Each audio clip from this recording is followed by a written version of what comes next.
Sometimes charm sneaks up on you and you think it's just a fence, and then you realize that it tells a story. Today I'm going to show you how trellises and fences can be more than just structure. They can be part of the soul of the garden.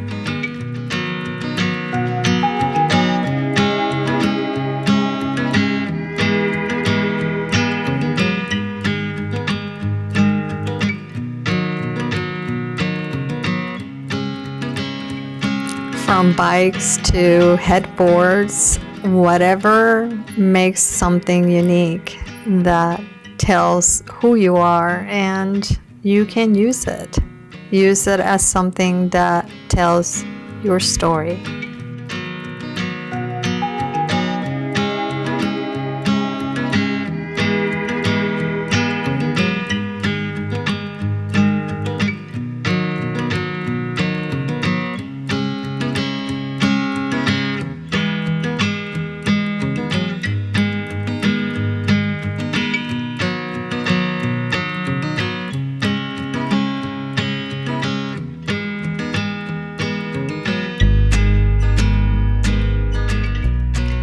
Find unique things to do to create these trellises and fences, because at the end of the day, it's going to inspire you to get more creative with the things that you do within your garden.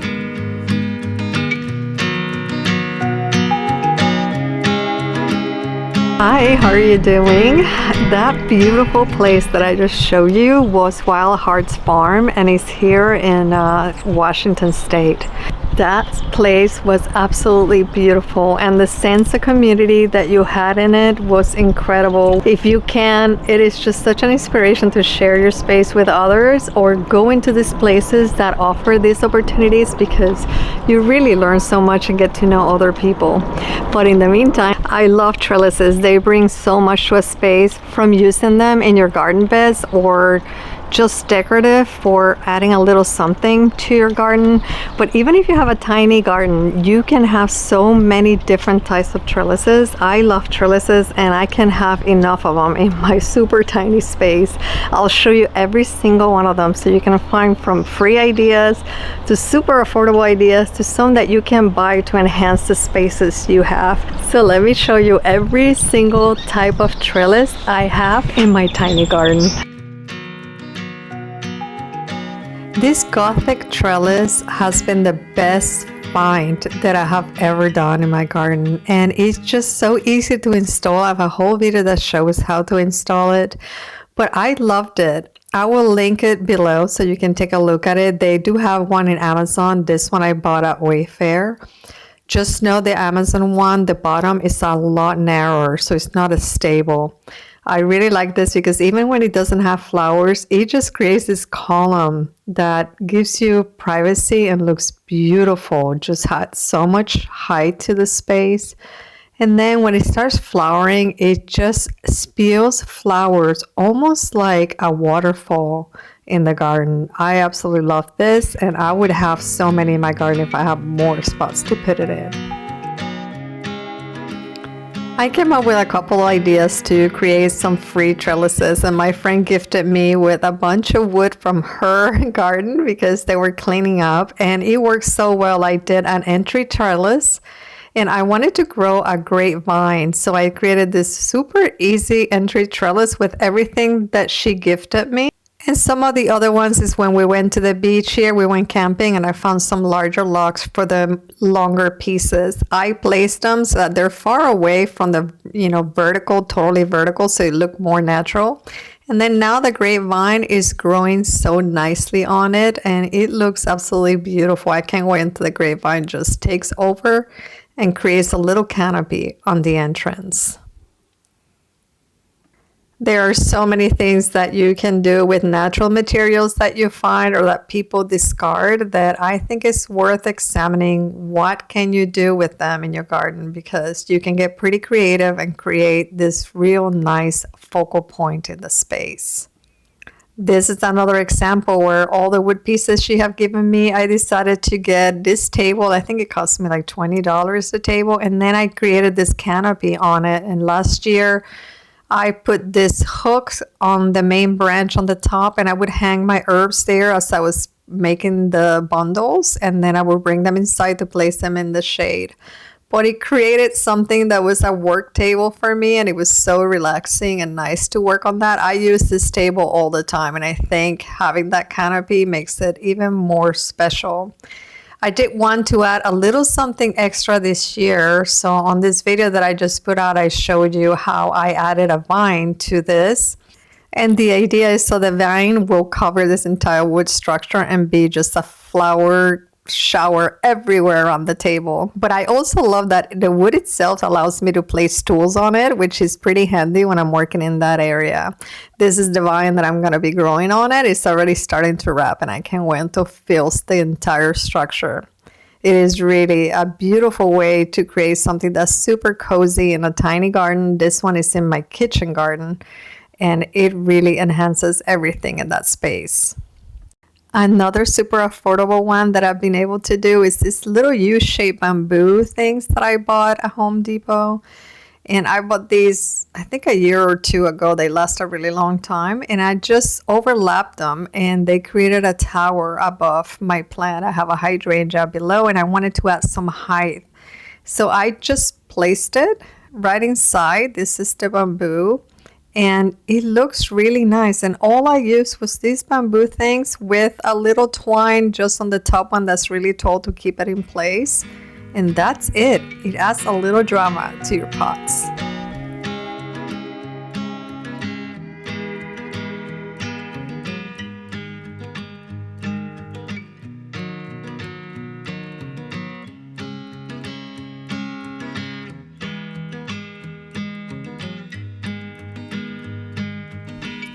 I love trellises in pots. Like I showed you one that was super affordable, but this one I found at the store. It's a local store here, and it is so beautiful. It's super organic and natural, and I like to add those natural elements throughout the garden because I think it makes it feel more cottagey, more cozy and intimate. So right after my roses started growing, I just let some of the limbs go ahead and grow to the side, and I wrap them in there. So I start my flowers all the way from the floor and then add some vertical element with this really organic trellis that makes it look super enchanting. And it just continues the story throughout the floor. As you can see, the ground has the same ground cover throughout. And the roses really stand out against that organic sort of shape that just feels really peaceful in the garden. I am sure that if you had extra pieces of wood and you wanted to create something similar, you can do it. They just make these joints all throughout with some horizontal banding of the pieces to hold the vertical ones. And then on the center, they join and, you put that down in the ground. So I'm sure you can create this almost for free if you had a way to go ahead and attach one to the other. But it is so beautiful how it adds so much height to the pot, but also just this feeling of being just natural.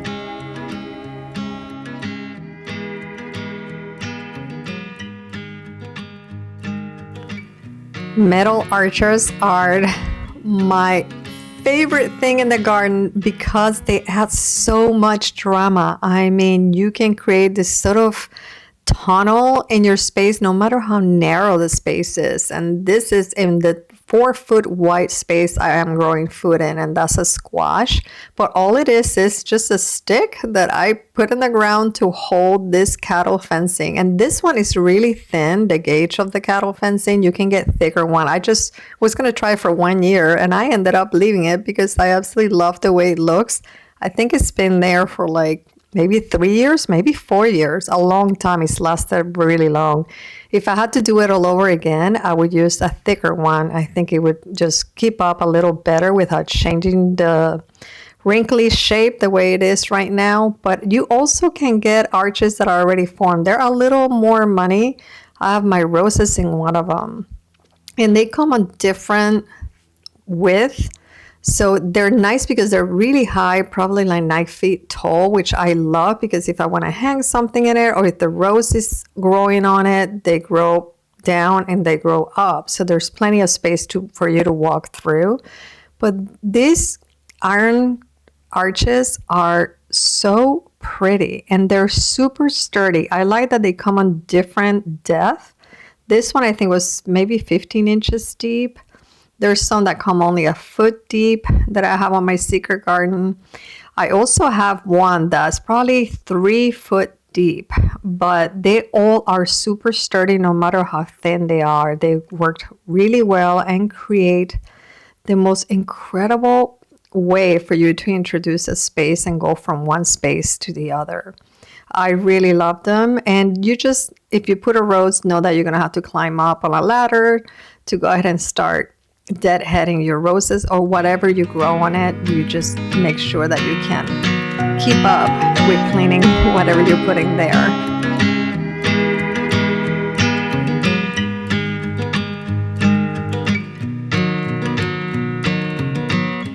This is the one I have right now that goes into my secret garden, and I'm right now growing an Eden rose, but they both just give such a beautiful introduction to the different spaces in my super small yard. I think it just creates the perfect drama to go through so that you go into another space. Now on this one that goes into my entry garden, the 4-foot corridor, there's a climbing hydrangea. And this one, the hydrangea doesn't need a whole lot. You can see it's 3 foot deep, like it's really deep. So it's super sturdy. This climbing hydrangea gets pretty heavy and it grows quite a bit. So I do have to prune it pretty often. But I think it's a lot easier to keep up with it than it is a rose. If that's something that you're looking, this real sort of tonal feel and you don't want to do a lot of work to upkeep it, these climbing hydrangeas are perfect. They are so nice. I just love these structures. They're so sturdy that through all the storms that we've had, I've never had an issue with it. And I would do it over and over. I bought it locally and they don't have them anymore. I've gone there the last 2 years and they had some leftover last year and they never got new ones this year. So I don't know if the business, which I think was located in California, might have gone out of business. I am not sure. But this is something to think about. Arches to transition from one space to the other are just absolutely perfect. Now, metal panels bring so much. I love it. Look at this. These are metal flat panels, but they create so much privacy because not only can the roses grow so nicely, but you also have it above your fence, so the rose can keep climbing up and bring so much privacy to your space. But just like the arches, if they're really tall, just know you have to maintain the rose. So pick something that you may not have to do that much work with. I love this rose and wanted it to become sort of the drama in this spot, so I ended up placing this one here. And it's really tall. It's again probably around 9 foot tall. But I do have one that's shorter and it has an arch on the top and it's more decorative. So it's not as high past the fence, but it still gives you that sense of like a little cocoon because it still feels more intimate with that there. Everything will grow that is right now sort of not as tall, and eventually it will cover that whole little panel. It will look absolutely beautiful.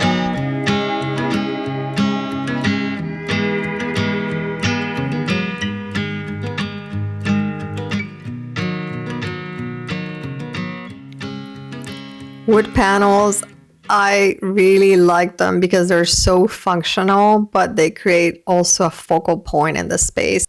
My husband built this one for me, and it was a 2x4 that sandwiched a piece of cattle panel.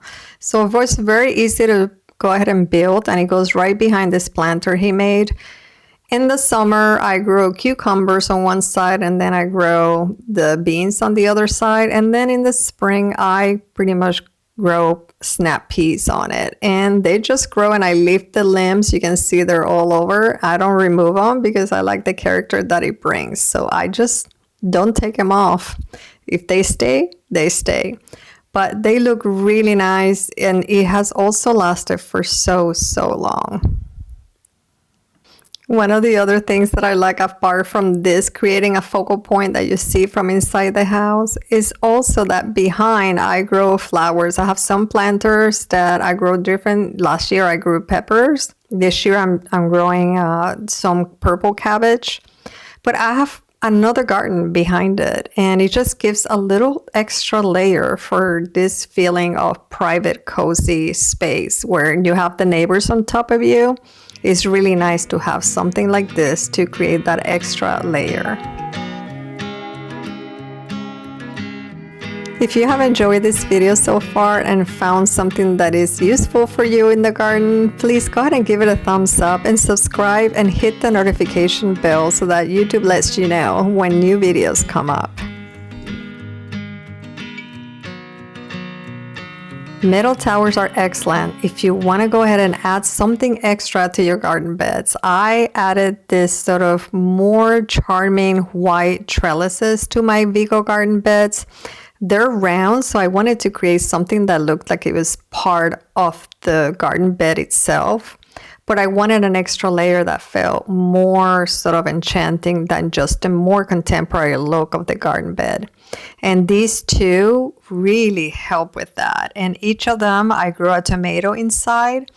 And it makes it really easy to maintain and also compact enough that they don't take over the bed. So in 42-inch round beds, I can grow plenty of peppers, I can grow squash, and I can grow other herbs and flower within that 42-inch.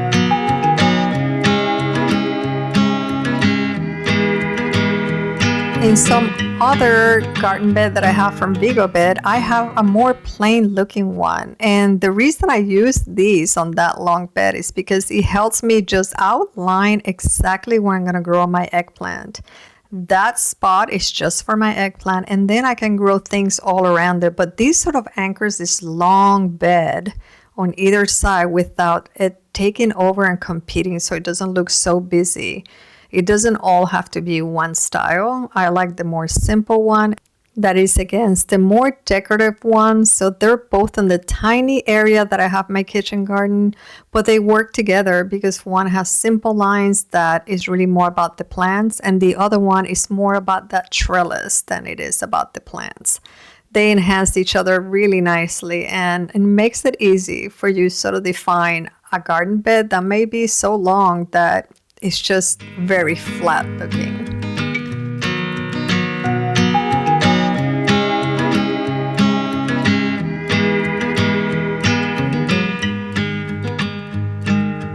Other ways that I use the same type of trellis, this obelisk is also what I use to grow some of my climbing roses. I wrap the rose going horizontal all the way around, and they seem to do really well. We just have to do that as they're growing. Don't let the limbs get too big where you cannot wrap them around. But right now, doing this has really helped to get even more flowers in that obelisk.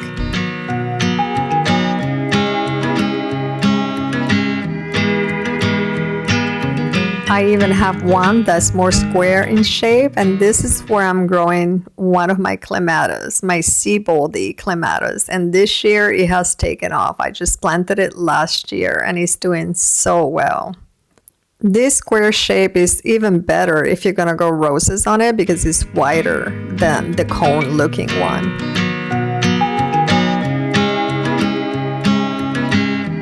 Another metal trellis that I have is just black. It's another obelisk type of trellis, and this color of black helps it to kind of go away and just blend into the landscape, which is also really nice. There are so many ways to come up with different trellises that you can do for free or pay a little to make them, or even purchase that work so well and you will have for many years to come.